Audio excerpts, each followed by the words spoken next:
U bħassoltu f'dawn il-ħinijiet jiena ta' novella nsellmilkom u natikom merħba oħra għal programm ek naħseb jien dan huwa tielet programm għal benefiċċju ta' dawk is-semmija li ma kinux magħna nfakkar li dan huwa programm sajfi fejn ta' kull ġimgħa permezz tagħkom is-semmija flimkien anke tal-panel li jkolli niddiskutu suġġetti li jolqtuna mill-qrib imma ma jkunux daqstant tqal kif ngħidu bil-Malti bħalma jkun hemm matul il-ġranet tax-xitwa. Irridu nagħmlu wkoll il-fatt illi ikonna bżonn ukoll anke ftit ta' break fejn jidħol diskussjoni li tkun tqila ħalli kemm nirriflettu xorta x'il-ħajja tibqa' għaddejja però biktar kawtela u aktar sensittività dwar is-suġġetti li nitkellmu. Propju llum għandna suġġett interessanti ħafna, suġġett li huwa attwali li ngħixuh ta' spiss u anke forsi uħud minna jistaqsu għaliex forsi mhumiex esperjenzaw dan is-suġġett li għandna llum. U propju llum se niddiskutu il-paċi u s-serenità fis-sens wiesa tagħha qed nirreferi għal paċi u serenità tal-bniedem, il-paċi miegħu innifsu, kif wieħed jista' jkollu anke jakkwista din il-paċi u ħanaraw forsi wkoll anke kif jista' wieħed jitlef din il-paċi minħabba ċirkustanzi li forsi mhux dejjem ikollu l-kontroll tagħhom u ħanaraw wkoll anke fis-sens wiesa tal din il-paċi u serenità kif anke naraw il-pajjiżi madwar id-dinja ikun hemm din nuqqas ta' paċi illi ħafna drabi tista' tkun strumentali biex anke pajjiżi u bl-istess ġens ikun hemm il-firda u l-polarizzazzjoni bejnietom. Biex nitkellmu dwar dan is-suġġett miegħi fl-istudju għandi lill-President tal-Komunità tal-Aħmadija Musulmana Maltija għandi lil-Lak Ahmed Atif. Pronunzjajta tajjeb? Iva tajjeb, ringrazzjak. Grazzi lilek tal-ilqajt l-istedina mill-ewwel. Magħna wkoll għandna rappreżentant ta' River of Love Christian Fellowship, il-Worship Leader Matthew Grech. Nsemmilkom. Bonġu. Bonġu Matthew, grazzi wkoll anke Matthew. Ħagost illi ħajkun magħna wkoll f'dan il-programm. U fl-aħħar iżda mhux l-inqas għandna delegat episkopali mill-Kurja tal-Knisja Kattolika Malta tal-lajċi, rappreżentant tal-lajċi Joseph Farrugia. Joe Farrugia, grazzi nsellimlek, grazzi tal-istedina u nsellim ukoll is-semmija tal-programm. Mela kif qed ngħidu suġġett illi jolqotna mill-qrib fil-fatt issa wkoll infakkar lilkom is-semmija illi l-programm mingħajrkom ma jkunx programm għaliex importanti wkoll li naraw anke intom kif taħsbuha il-parteċipazzjoni tagħkom hija ta' kontribut għal programm flimkien mat-tim li għandi llum inkun nistgħu nifhmu u nanalizzaw aħjar is-suġġett tal-lum, il-paċi u s-serenità. Intom is-semija tistgħu tikkomunikaw magħna permezz tan-numru 2291-3395 2291-3396 2291-3395 2291-3396. Mela, intom ġejjin minn tlet rappreżentazzjonijiet ħanajdu hekk rappreżentanti ta' tlet dominazzjonijiet ħanpoġġija hekk sa ċertu punt iktar intom it-tnejn bħala Kristjani u għandna wkoll lil-lajk illi kollha għandkom twemmin illi fl-aħħar mill-aħħar imexxi l qudiem il-paċi, ġifieri jekk ma naqblux forsi kif inħarsu lejn ċertu mod ta' kif inħarsu lejn ir-reliġjon, però żgur naqblu fuq il-paċi. Però ħalli nieħdu l-ewwel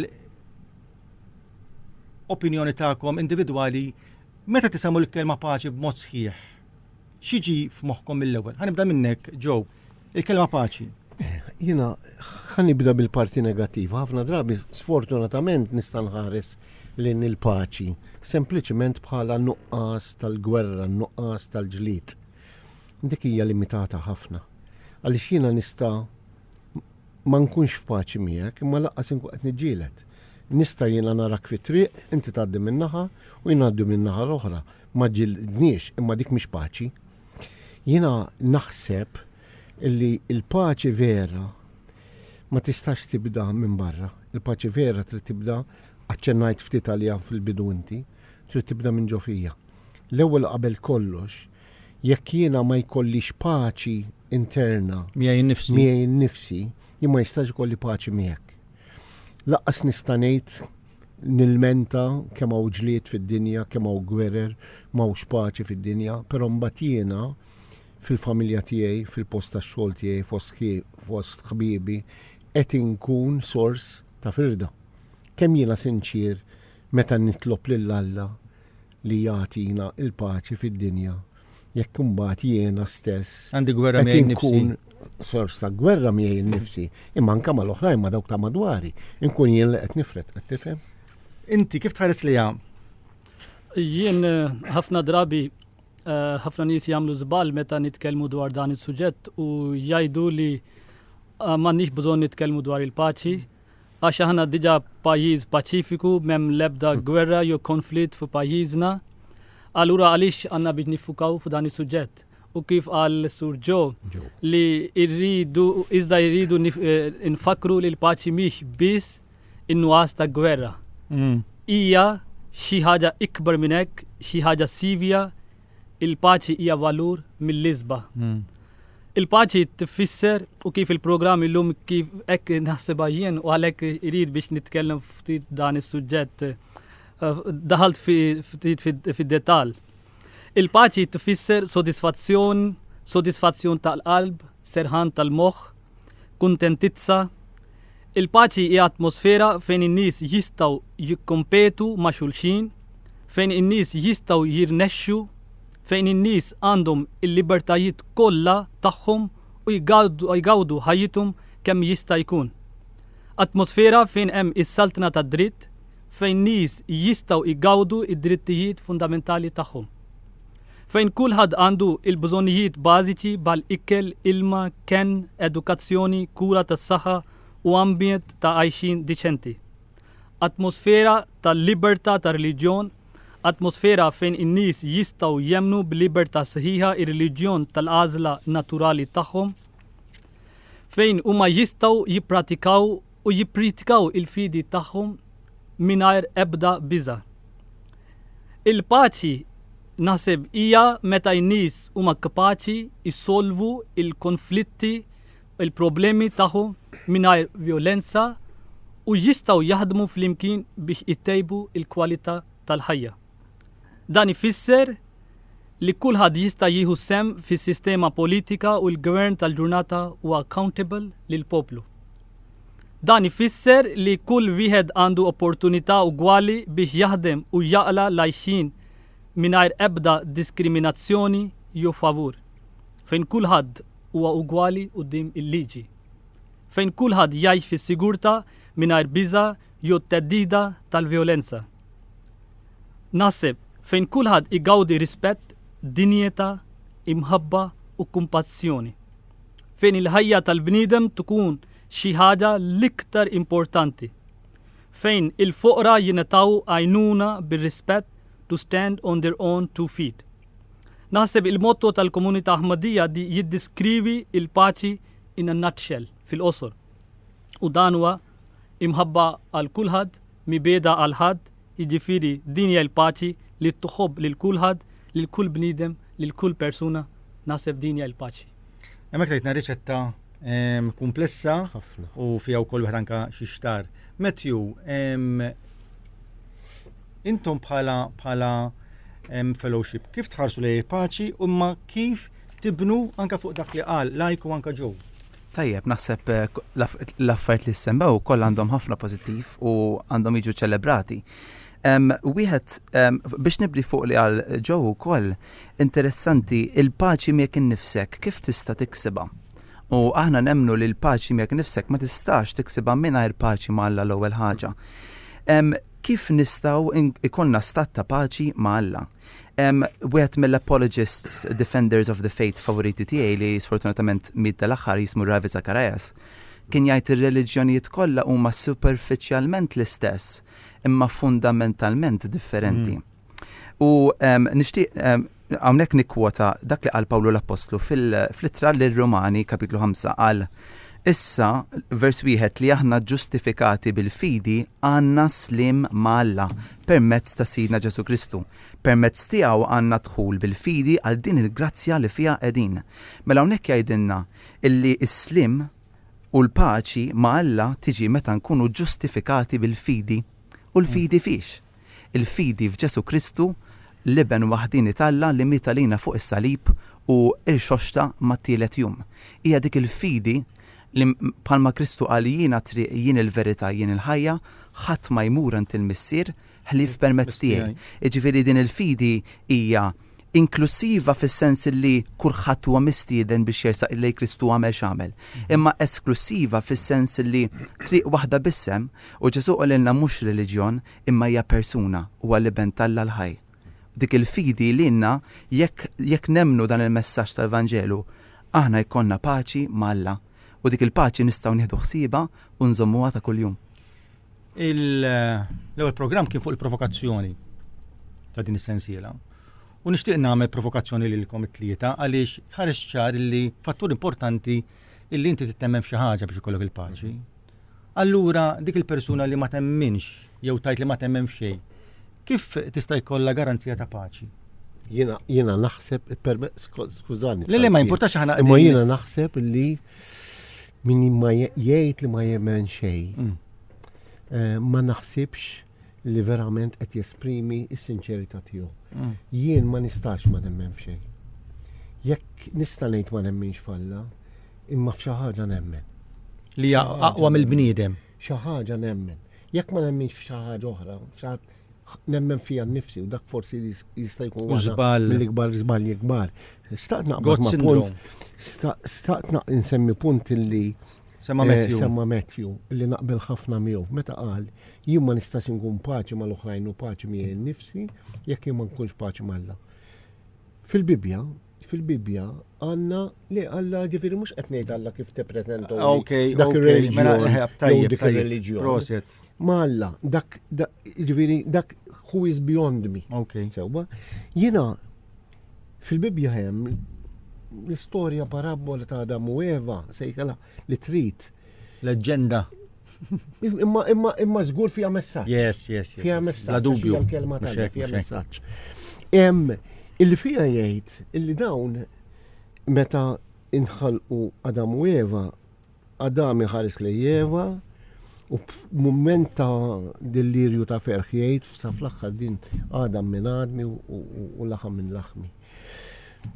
Wara t-tentazzjoni ta' xitan u wara li Adam u Eva kisru għamalla bis-supervja tagħhom. Tad-dnub, bis-supervja tagħhom, ġara. Dik li kienet Adam minn Admi u laħam minn laħmi, ħaġa waħda minni stess, xaret kif Alla għallu x'għamilt Adam. Mhux jien il-mara li tajtni. Mill-ewwel u ħalfija. Defense mechanism. Jiġifieri ma iktar milli defense mechanism, illum xjenza tgħidlek defense mechanism, imma il-problema hija li jiena jekk niksira malla, ħa niksira mal-oħrajn sewwa mod ieħor. Jiena biex insib da kollu nsib li l-paċi, l-ewwel irid nidħol fija daħla sewwa fija nnifsi. L-ewwel insib li l-nnifsi. Hemm ġew ħansib il-Alla x'jiena m'għamulx biha tiegħu. Wara li nsib il-Alla, hemm ġew jiena mbagħad hemm ġew nintaqa' miegħek għax inti wkoll xbija Alla, nintaqa' ma' Alif, nintaqa' ma' Matthew, u nintaqa' mal-oħrajn kollha. Imma għax huma wkoll xbija Alla, anke jekk jaħsbuha mod differenti, anke jekk huma forsi m'għandhomx l-istess twemmin eżatti tiegħi. Tajjeb, l-opinjonijiet tiegħi. Imma daw xorta magħmulin bħali xbija Alla. U jiena irid nintaqa' magħhom permezz ta' Alla u nintaqa' Alla permezz tagħhom. Konvint li hemm barra hemm semmija qed jisimgħuna u jgħidu illi dawn li qed jgħidu persuni għandek fl-istudio ma jemmilx sens għalija. Ġifieri jista' jkun hemm dawn is-semmija. Għandhom raġun. Nfakkar lilkom is-semmija li qed isegwi l-programm hekk naħsibha jien fl-istudio miegħi għandi lill-worship leader Matthew Grek tal-River of Love Christian Fellowship, għandi delegat tal-Kurja għall-Lajċi Joseph Farrugia, kif ukoll għandi lill-President tal-Komunità Aħmadija Musulmana f'Malta. Intom is-semmija tistgħu tikkomunikaw magħna permezz tat-telefon, tgħidulna anke kif taħsbuha intom dwar is-suġġett tagħna fuq in-numru tat-telefon 2291 3395 2291 3396. Kwotazzjoni li laqtitni hija ta' Dalai Lama.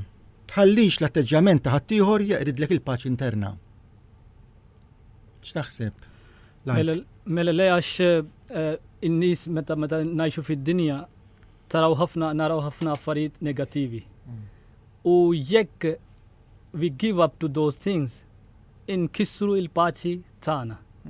Paċi ta' magħna infusna u meta l-bniedem huwa imkisser mal-paċi mal-ruħ tiegħu, mal-spirtu tiegħu, ma jistax jaddi dak il-messaġġ, dak il-paċi lil ħaddieħor. Għalhekk huwa importanti li nibqgħu attenti meta ngħixu fi din id-dinja li il-ħażen li huwa madwarna u llum il-ġurnata meta d-dinja saret village globali u l-medja taraw jekk il-persuna jisma' ju jara mit affarijiet tajbin hemm iluf li huma negattivi. Għalhekk huwa importanti li ma jinħalluhomx dawk l-affarijiet li huma negattivi sabiex jikkissru il-paċi li għandna. Tal-bniedem. Matthew, sa dan it-tant inti jaħseb ftit ħalli tirrifletti fuq din mistoqsija. Ħana millek sakemm nieħu telefonati. Aħna qed ngħidu illi skont kif anke għal-like illi aħna kapaċi suppost illi ma nħallux l-affarijiet esterni telfuna l-paċi tagħna.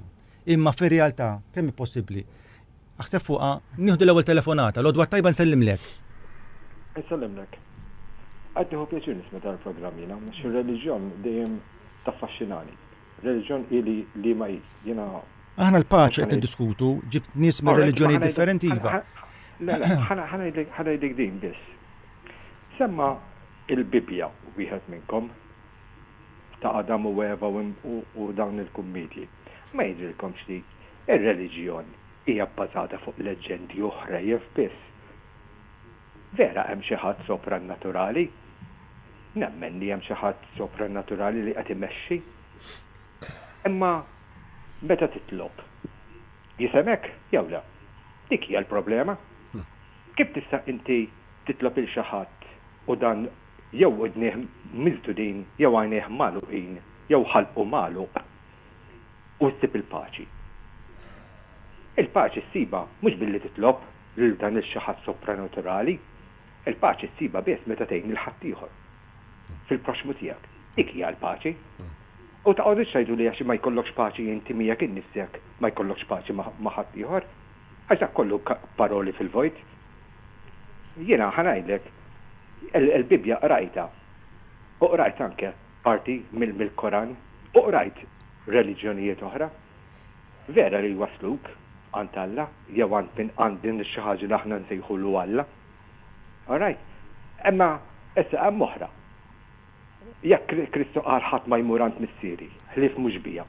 Allura daw li huma Musulmani li huma Induisti li ma jemnux bi Kristu. Mhux qed ngħidlek għall-Musulmani, għax il-Musulmani jemnu bi Kristu, jemnu bħala profeta. Daw x'ħajamlu? Jew aħna kulħadd qiegħed one way ticket u kulħadd qal fejn hu d-destinat. Għax nemmen li meta jinħoloq bniedem għandu destin u da destin ħadd mu ħajiblu. Le dak li aħna nsejħulu Alla. U ħadd mu ħajiblu. Id-destin jagħtihulek u int ħajkollok toqgħod bih sakemm tagħlaq għajnejk. Dik hija reliġjon jekk inti ma tħobbx il-proxmu tiegħek, orajt toqgħodx titlob għax bit-tard minti ħadd tasal imkien. Jekk kollok marda terminali titlob kemm titlob, min tista' tfiq. Billi toqgħod titlob lil dan il-xi ħadd sopranaturali li aħna nsejħulu Alla. Alright, u ma nqgħodux nilabu bil-kliem tal-Bibja u mhux Bibja, għax il-Bibja ħlif leġendi oħra jef ma fijiex. Nsellimlek, kun nistenna minn għandkom. Grazzi ħafna, ħabib. Tana żewġ punti mhux ħażin biex nixtarruhom sakemm nieħu t-telefona tagħni l-miss inħalli fidejkom għad tagħmlu daqsxejn l-analiżi tagħkom ħankunu sabu ġibu. L-odwa tajba nsellimlek.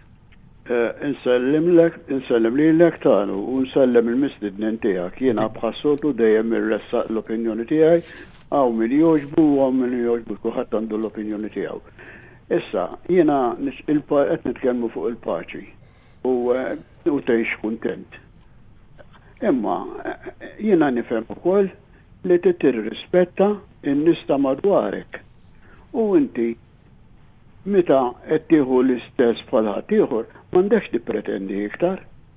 Ħaġa oħra li hija avverabbli għaw Malta dejjem mhux qed ngħid għas-sinjur li għandek l-uffiċċju hemmhekk.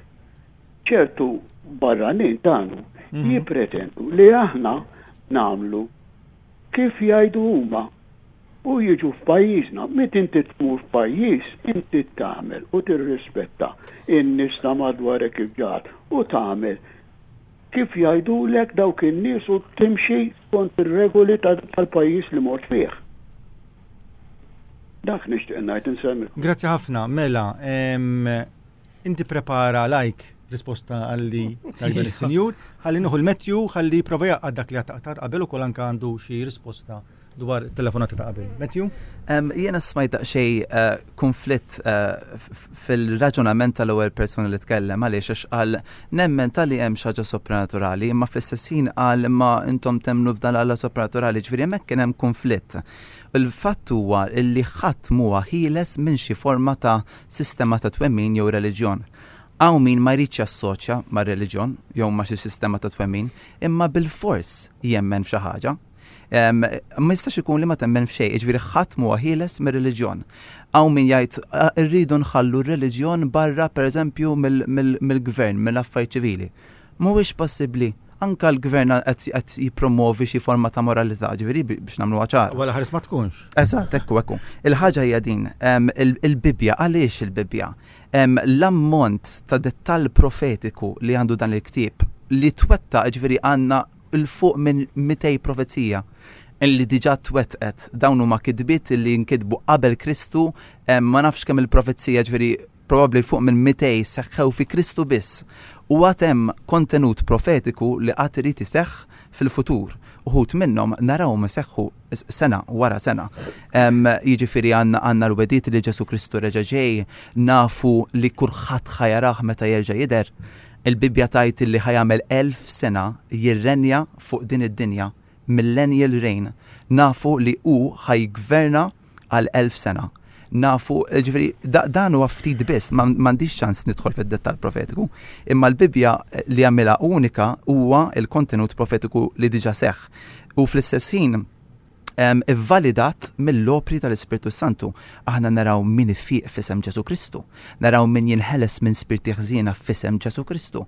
Ġieli dan Ġesu li qam mill-mewt u issa qiegħed fuq il-limit tal-missier, aħna ma nafuhx biss b'kunċett f'moħħna, imma naraw il-provi ċari tal-eżistenza ħajja tiegħu li qiegħed fuq it-tron u naraw kull spiritu ħażin imil lejn dan l-isem ma jfilħux għal dan l-isem, issa tnadlam tirtriet qudiem dan l-isem għax xi darba ħajjiġi biex jiġġudika l-emil tal-bniedem.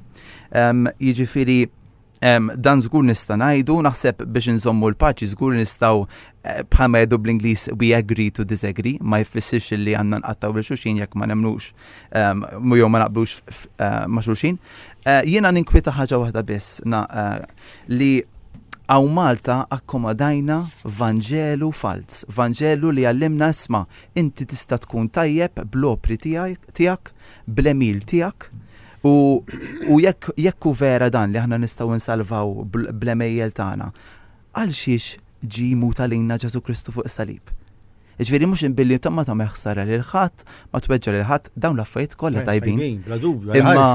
Imma wieħed jekk jirraġuna hekk mingħajr ma jsemmi li Kristu qed iġib ix-xogħol tiegħu fix-xejn. Ġifieri Kristu huwa fiċ-ċentru tal-fidi tagħna bħala Kristjani u x'hekk. Qabel ma twieġeb ġew ħalli mbagħad imma nixtaq counterbalance dak qed Matthew. Kif tħares lejn dik it-telefonata fejn semmit illi b'xi mod qisu qed tonqos il-paċi biex dejjem nibqgħu marbutin mas-suġġett f'pajjiżna minħabba illi kif qal is-sinjur mhux qed naqbel miegħu qed nikkwotah illi jista' jkun hemm impożizzjoni ta' persuni huma ġej minn barra minn xtutna u lura flok huma jidħlu fil-pipeline tagħna għandhom dritt li jakkomodaw it-twemmin u anka l-esiġenzi tagħhom. Kuntest ta' paċi. Iva, għax dak li għal sinjur huwa jgħid li kif ngħidu bil-Ingliż when you're Rome, do as Romans do. Ekku. Imma dan ma jfissirx li meta l-bniedem x'imkien iħalli il-valuri tiegħu kollha u jieħu dak li hemm joffri il-komunità. Jekk dinja jsir hekk, ma' min se inkompetu, id-diversità Alla ħala għalan sabiex inkompetu biex nittalmu mix-xulxin. Jekk dinja jsir l-istess, naħseb dinja se jkun boring ħafna, ħadd ma se jkun biex. Forsi ma nużax il-kelma nikkompetu, diversità. Diversità hija importanti. Nikkumplementaw il-xulxin. Ekku. Imma jekk u jaħseb jien pereżempju jien ngħix hawnhekk għandi nilta' ma' mijiet ta' persuni. Qatt ma nitkellem ħażin fuq valuri ta' ħadd ieħor. Per eżempju, jien nuri rispett lejn l-oħrajn u ma nitlobx imma il-diċenza titlob li meta il-persuna tagħti rispett li ħaddieħor se jirċivi wkoll dan. Imma jien ngħix hawnhekk għal kważi 12 sena.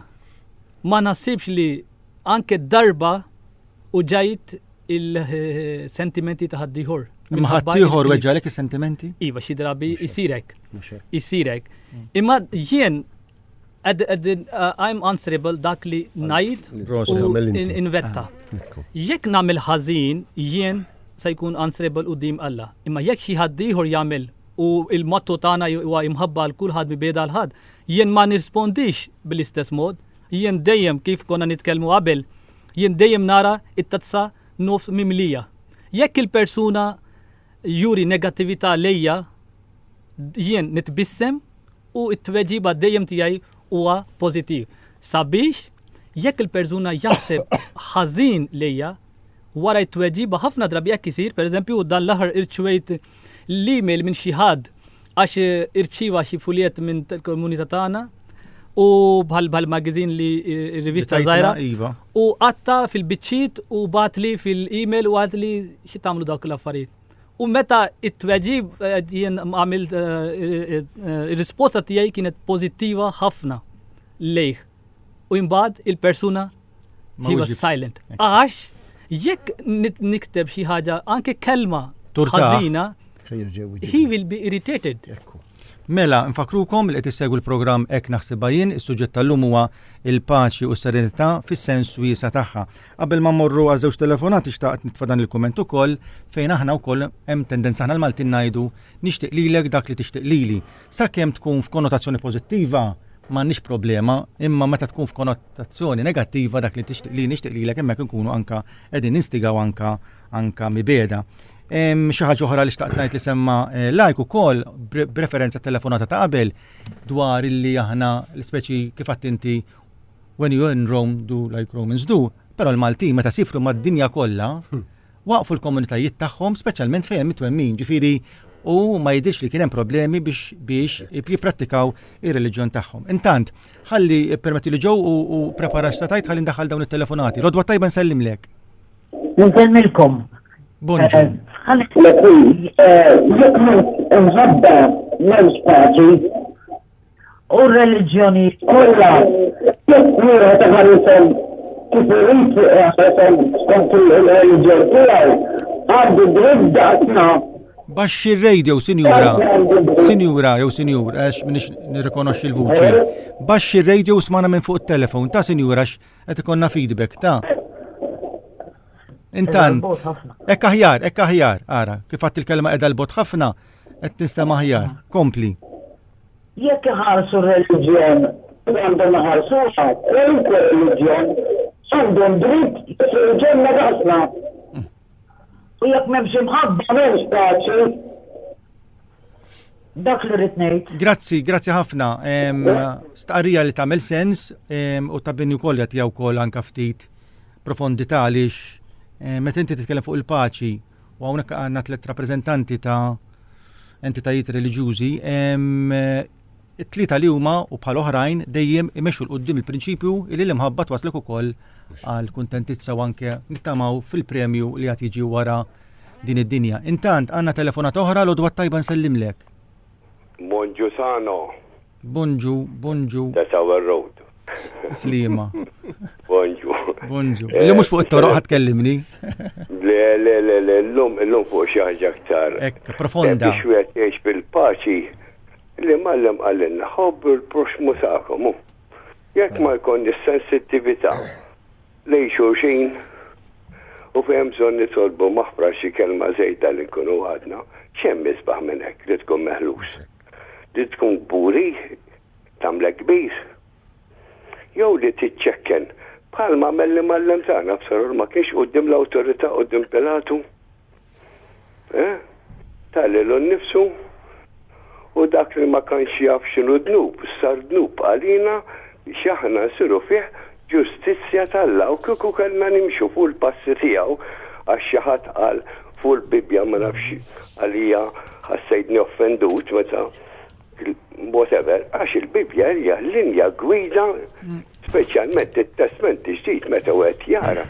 Kull kelma li hemm hija filosofija kif wieħed bniedem għandu jgħix mal-ieħor brida tajba. Dak il-qofol ta' kollox. U mbagħad wara dan ir-realtà li ngħixu llum anke dis-sitwazzjoni tal-lum il-COVID-19. Iva d-dinja kellna bżonna. Għax in-natura hija perfetta u hekk ma nibżawx għalija u għall-proxmu tiegħi. Dak li huwa perfett li għamil natura għalija forsi jikkorruġuni il-mistidna tiegħek. Sommaru barra triq. Insellmilkom u l-paċi lil kulħadd. Joe, nixtieqek tiġbor daw it-telefonat u anke tagħti l-opinjoni tiegħek dwar. Però u daħna ngħidha b'responsabbiltà. Meta l-bidem ikollu r-rabja għal xi ħadd għax għamillu d-deni, inutli nqogħdu ngħidulu imma aħfirlu xi kollok il-paċi miegħek innifsek. Jekk inti għandek farret f'idejk, mhuwiex faċli li taħfir tħoss il-paċi. Tano, ħanibda minn din l-ewwel, fakkarni fuq l-oħrajn wara. B'kombinazzjoni l-biraħ fil-għaxija qed nara video ħelu ħafna. Fit-tizju, imma fih messaġġ qawwi nisrani dixek. Persuna li meta kien ngħadu tfajjel kien imsawwat ħafna minn missieru. Kiber u l-missieru baqa ma jistax jaħfirilu qatt.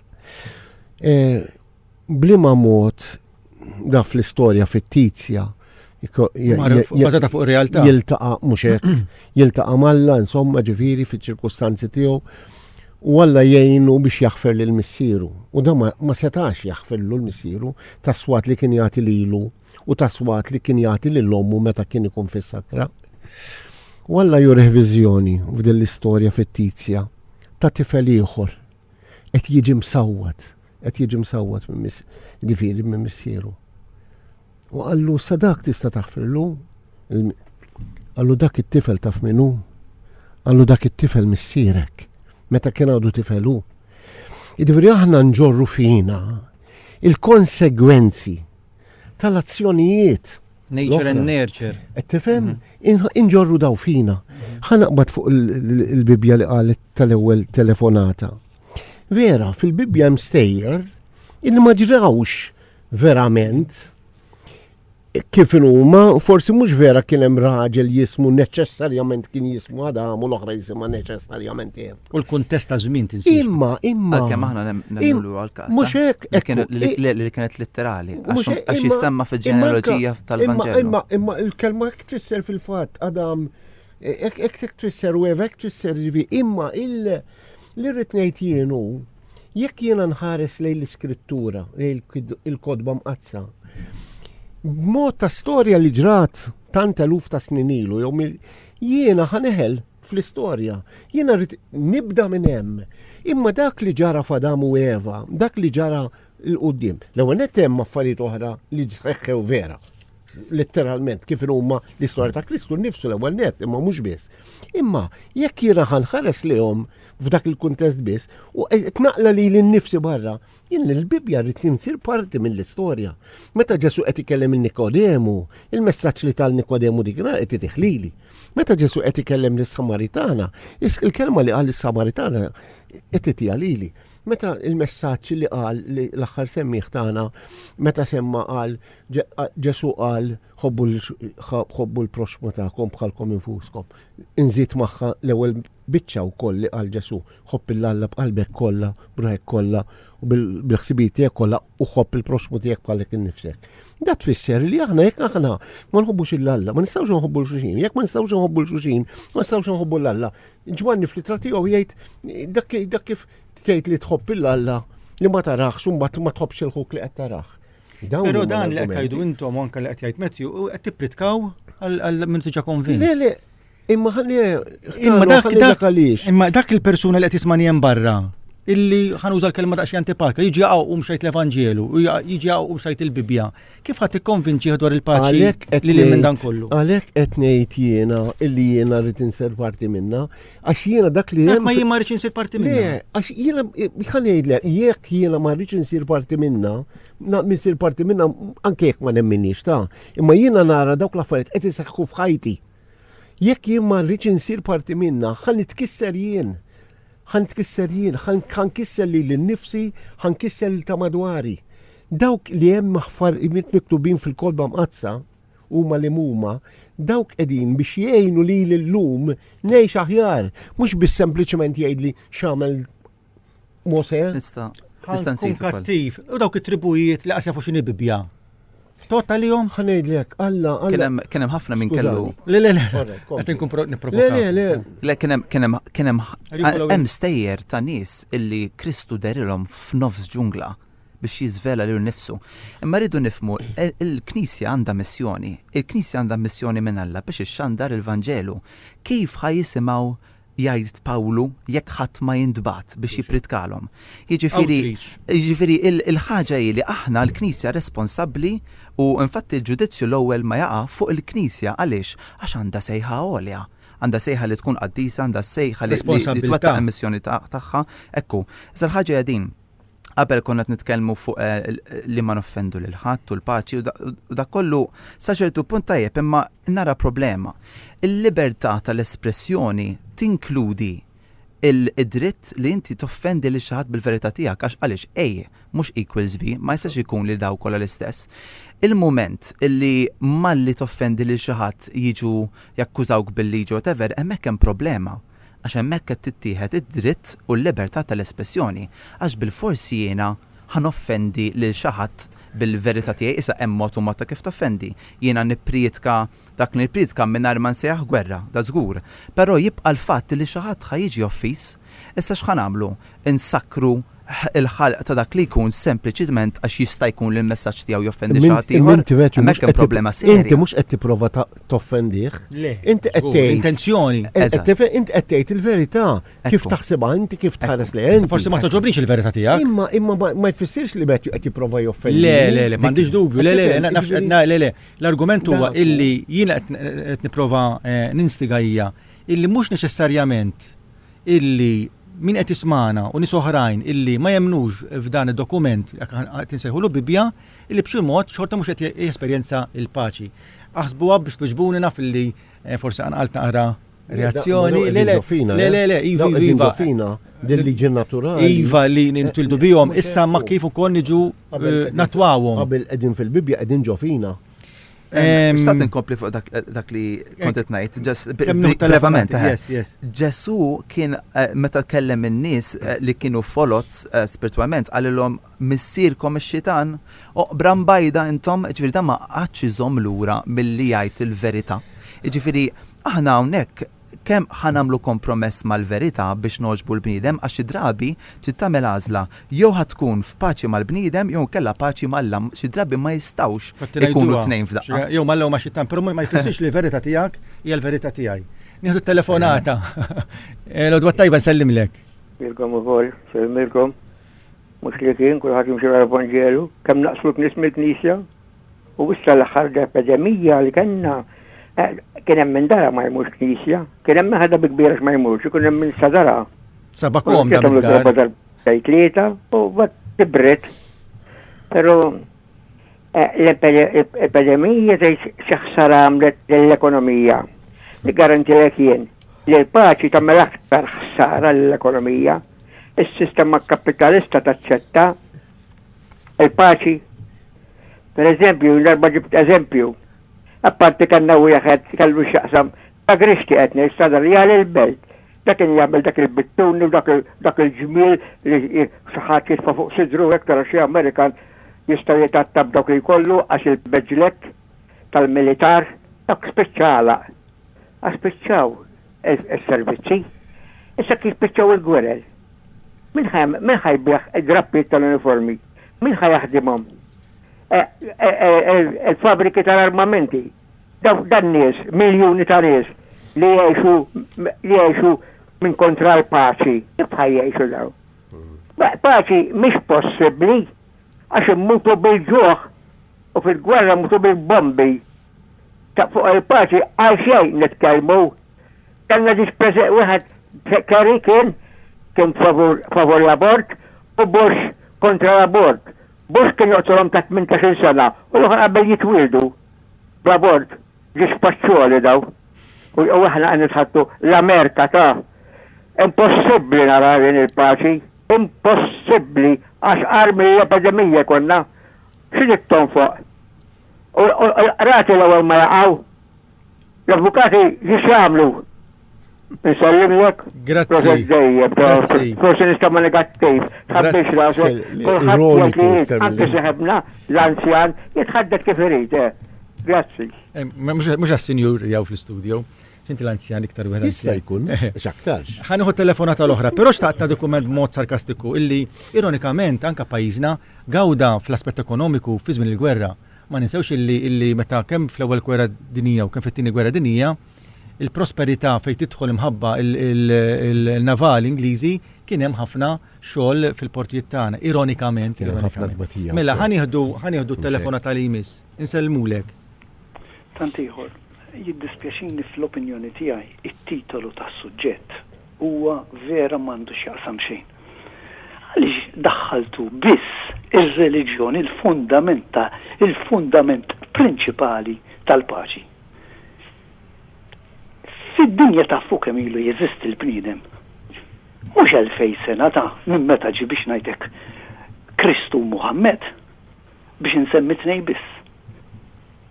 Dawk in-nies illi sal-ġurnata tal-lum qegħdin fl-eqel ta' ġungla li ma jafux b'daw l-affarijiet li aħna ċivilizzati nafu bihom. Dawn taħsbu li m'għandhomx paċi. Jinnajt li għandhom. Ma xtib ta' paċi. Altru għandhom, jekk inti tħobb, jekk inti ma jkollokx biex ngħidlek ma tħoss fi xi forma ta' mibeda. Sewwa lejn in-natura. Għax il-bniedem huwa parti min-natura. Fimt, int mingħajr ma trid tkun sani.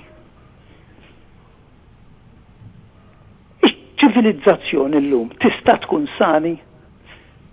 Toċ tajd li ħataqaf fiċ-xuċati tiżroq fin-niexef, kif tista' tkun fil-paċi laqqas tista' timxi fuq bankina l-biċċa kbira ġo Malta.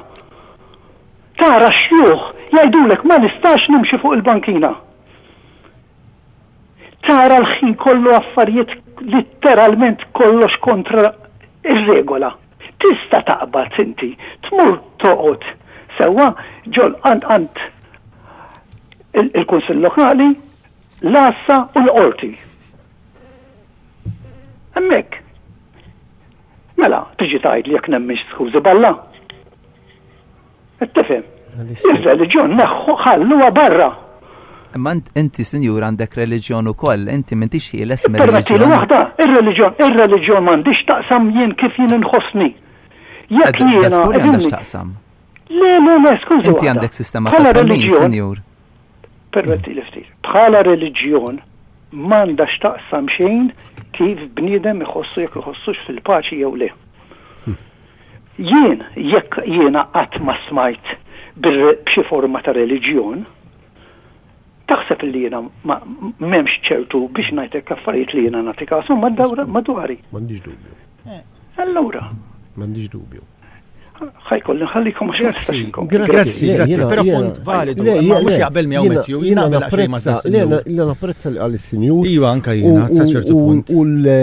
U r-raġuni li aħna ħafna l-ewwel nett jiena jidri li l-flebda mument ma tkellimna fuq reliġjon bħala twemmin. U jiena twemmin tiegħi mhux bil-for aħna qed nitkellmu Alla. L-ewwel nett il-bniet jiena nemmen li kollox għandu bidu. Sewwa, illum anke x-xjenza, illum ix-xjenza twassalna bil-mod li aħna rridu naslu illi kien hemm bidu. U dal-bidu ma sarx waħdu. Jiena nemmen illi qabel Mosè fit-Testament il-qadim tal-kmandamenti tiegħu, tagħna Alla tara l-kmandamenti permezz ta' Mosè. Dik il-liġi naturali Alla kien ġa poġġija fil-qalb ta' kull bniedem. Jiġifieri jekk aħna qed nitkellmu li jemnu. Le, mhux għal dawk li jemnu, Alla poġġija fil-qalb ta' kull bniedem. Kull bniedem aħna semmejna dak li qal Kristu ħobb il-proxmu tiegħek bħalek innifsek. Dik qiegħda fil-qalb ta' kull bniedem. Anke l-persuna li mlaj rebda torti jew fil-qiegħ ta' kontinent li qatt ma semgħu balla, qatt ma semgħu bi Kristu, kulħadd jaf li jekk jiena nagħmel ħsara lilek qed nagħmel ħażin, kulħadd jaf li jekk jiena niġi noħodlok affarijiet li mhux tiegħi imma huma tiegħek qed nagħmel ħażin, kulħadd tiħosshom dawn l-affarijiet ġo fih, anke jekk qatt ma sema bil-Vanġelu, anke jekk qatt ma sema bil-Bibja, anke jekk qatt ma sema bil-Koran, kulħadd iħosshom ġo fih dawn l-affarijiet. Ġifieri Alla qabel il-liġi miktuba, il-liġa kienet miktuba fin-natura tagħna. Ħafna liġijiet huma anke llum, ġifieri qabel ma jiġu miktubini, probabbilment ikun hemm inklinazzjoni għalihom. Ġifieri jien ngħid li fil-Quran imqaddes wieħed mill-attributi ta' Alla imsemmija huwa li huwa as-salam. Jiġifieri huwa s-sors tal-paċi.